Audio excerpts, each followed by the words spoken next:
The watching voice is live. You are tuned through the static of your reality. Tonight we climb the Kardashev ladder. No sci-fi fog, just clear language, solid facts, and what actually moves a civilization up the scale. Kardashev's ruler is simple. Type 1 means mastering a planet's full energy budget. Type 2 means tapping a star. Type 3 means coordinating power across many stars. That's the headline. The interesting part is what those levels look like in real life. To place ourselves between the rungs, astronomer Carl Sagan suggested a sliding scale. On that scale, humanity sits at roughly 7/10 of the way to Type 1. We wield enough energy to reshape the climate, but we don't yet run our planet's energy like a single elegant machine. Power, we have. Coordination, we're still learning. So what does Type 1 actually look like? Think choreography, not conquest. 4 pillars hold it up.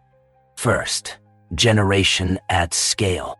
Solar and wind are the fastest builders on Earth right now. They do the heavy lifting on capacity.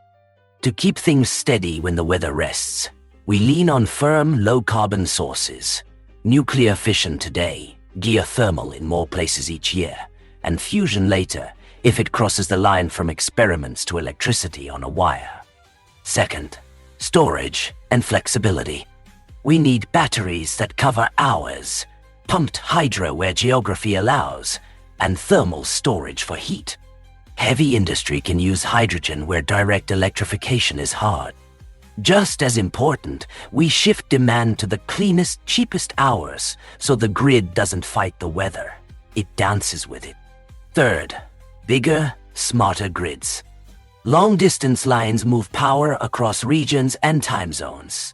Better forecasting and control software. Turn wind and sun into a schedule instead of a surprise. Fourth, efficiency everywhere. Heat pumps, tighter buildings, efficient motors and drives, and automation. Same comfort and output, fewer watts.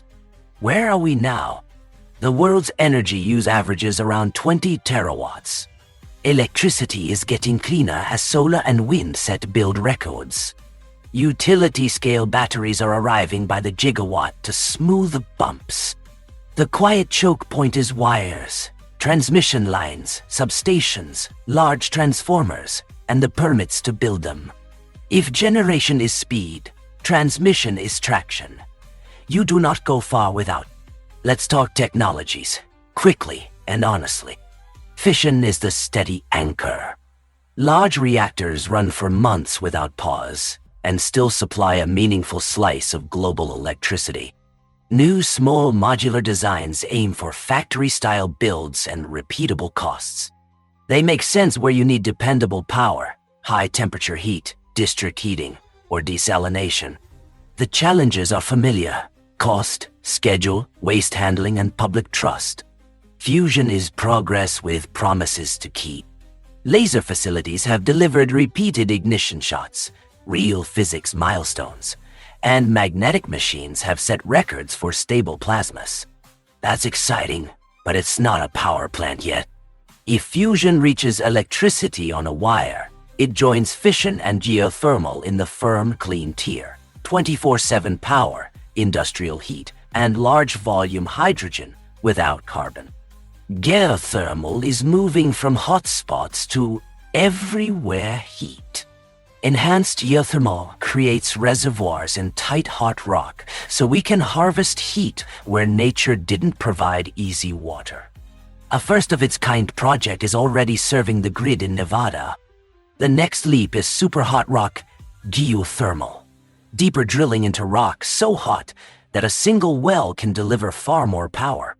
Oil field skills become climate tools when the drill points at heat instead of hydrocarbons.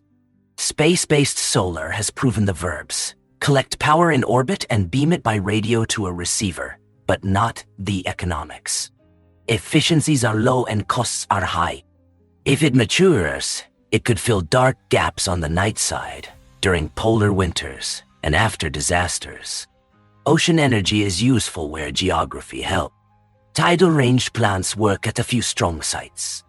Wave projects are stepping from pilots toward early commercial service. Ocean thermal ideas fit a narrow band of tropical conditions. Helpful tools, not a global backbone. Storage is about buying what you need, not what sounds grand. Lithium-ion handles hour-scale balancing and soaks up midday solar. Longer duration options, flow batteries, thermal blocks, compressed air, upgraded pumped hydro, and iron air concepts add resilience for long lulls. Golden rule: the cheaper your transmission and the smarter your demand shifting, the less storage you need for the same reliability. Grids are the decisive build. The world needs many millions of kilometers of new and upgraded lines over the next 2 decades. Converter stations, large transformers, and submarine cables have long lead times. Interconnection queues in many countries tell the same story. Clean plants are ready. Copper and steel are not. Clean fuels should be targeted, not universal. Use green hydrogen where wires or heat pumps struggle. Steelmaking ammonia. Some chemicals, parts of shipping. Don't burn premium molecules for easy jobs a heat pump can do. Industry and buildings are where the quiet winds live. Heat pumps for space and water heating. Electrified process heat for medium temperatures, with hybrids where needed. Motor upgrades and variable speed drives on factory floors. Demand response contracts that shift flexible loads automatically to cheap, clean hours. Transport gets stitched into the grid. Electric vehicles become flexible demand with smart charging. Fleets drink midday surplus. Rail takes more freight where possible. Synthetic fuels stay focused on long ocean routes and long flights.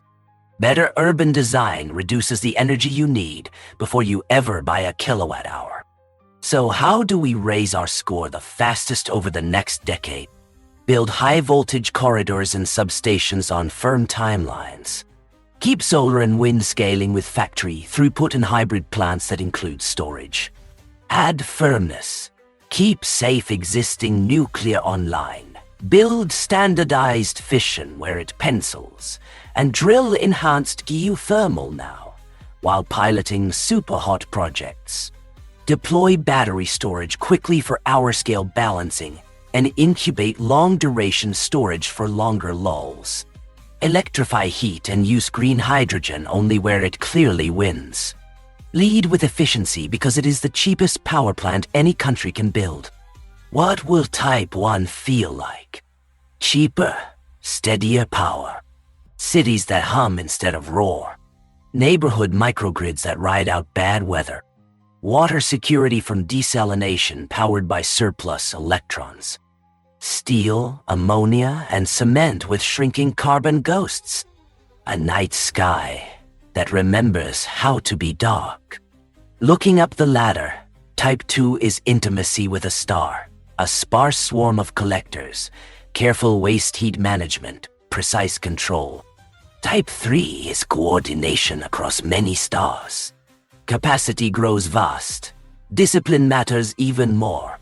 You do not use all the energy. You use enough, and you use it elegantly. Timelines, stated plainly. At realistic growth rates with steady efficiency gains, Type 1 is measured in centuries, not decades. That clock can speed up with ordinary, relentless work. Wires built on time, repeatable plants, deeper drilling, smarter loads, and habits that waste less. Civilization is mostly the art of doing ordinary things at extraordinary scale. This was the watching voice. Transmission ends.